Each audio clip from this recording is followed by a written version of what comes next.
concerns about crime and other issues persist in Baltimore County. Councilman Izzy Patoka, who is running for county executive, says he has a plan to help communities that are struggling. Fox 45's Jessica Babb is pressing him for answers. Sitting down with Izzy Patoka, a Baltimore County council member who is throwing his name in the hat for county executive, a Democrat campaigning for the next election. For decades, our inner-beltway neighborhoods have been neglected. When it comes to dealing with crime, crumbling infrastructure, building rec centers to create opportunities for kids, and countless other issues plaguing communities across the county, Patoka says he has a plan. We're going to create a brand new agency called the Office of Community Conservation.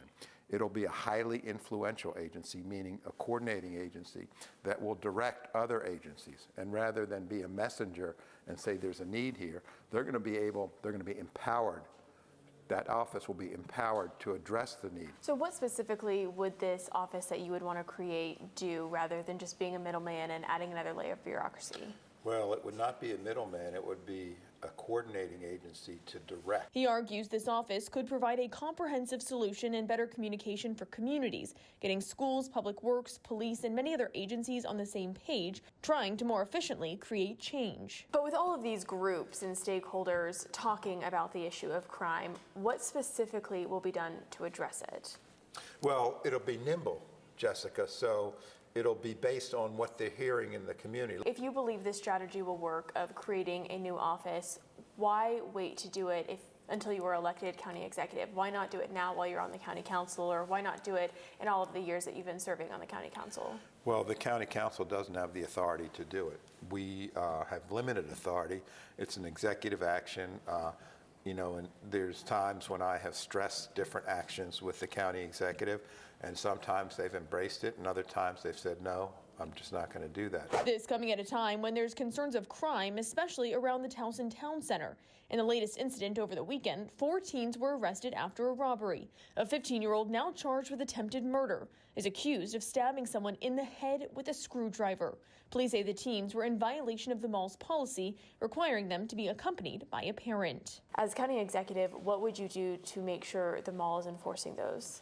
Well, we would have all of our enforcement entities working with the operators of the mall to ensure that we are following mall policies, and we see what happens. But what would that look like? Well, it looked like you have your police department, your mall operators, and the sheriff's department. I think the sheriff's department can and will play a bigger role in Baltimore County. But would it look like a greater presence in the mall, additional mall security? So it goes back to the Office of Community Conservation, where they would be working with all of these agencies, with the mall operators, and also with the community leadership in Towson. What do you think needs to change in that area at the Towson Town Center to help keep people safe and reduce crime in that area? Well, obviously, if the operators aren't following their own policies, I would begin right there. How would you hold them accountable? We would hold them accountable through, I would think, to me, by putting pressure on them, and that pressure could look like a variety of things. It could look like